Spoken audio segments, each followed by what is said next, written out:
চৌধুরী আব্দুল্লাহ আল মামুন সাহেবের টোটাল বক্তব্য থেকে আমরা যেটুকু দেখতে পেয়েছি সেটা হলো যে 2014 সাল এবং 2018 সালের পাতানো এ দুটি নির্বাচনের পরে পুলিশ বাহিনী অ্যাবসলিউটলি এদের চেইন অফ কমান্ডটা ভেঙে পড়ে।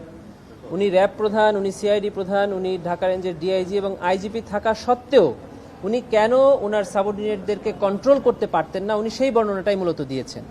এবং ওনার অধীনস্থ বেশ কিছু পুলিশ অফিসার, তার মধ্যে বেশ কয়েকজনের নাম উনি বলেছেন, ঢাকা ডিএমপির বেশ কয়েকজনের ওসির নাম উনি বলেছেন, যারা সরাসরি তৎকালীন স্বরাষ্ট্রমন্ত্রী ইভেন প্রধানমন্ত্রীর সাথে সরাসরি যোগাযোগ করতেন, তাদের কাছ থেকে নির্দেশনা নিতেন, যার কারণে আইজিপি হয়েও, র্যাব প্রধান হয়েও, ঢাকা রেঞ্জের ডিআইজি হয়েও উনি ওনার সাবঅর্ডিনেটদেরকে কন্ট্রোল করতে পারতেন না। এই যে পুলিশের সাথে সরকারের সরাসরি যোগাযোগ হওয়ার কারণে পুলিশের চেইন অফ কমান্ড ভেঙে পড়ে এবং রাষ্ট্রীয় এই মদদে এই সকল অন্যায় অপকর্মগুলো হয়েছিল, এটাই উনি মূলত বলতে চেয়েছেন।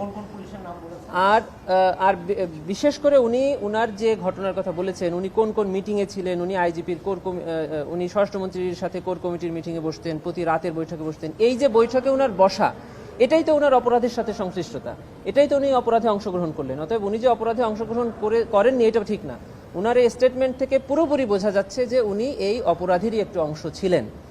জুলাই আগস্ট গণ অভ্যুত্থানের ঘটনা উনি কেবল বর্ণনা শুরু করেছেন। প্রথমের অর্ধে উনি যেটা বলেছেন সেটা হলো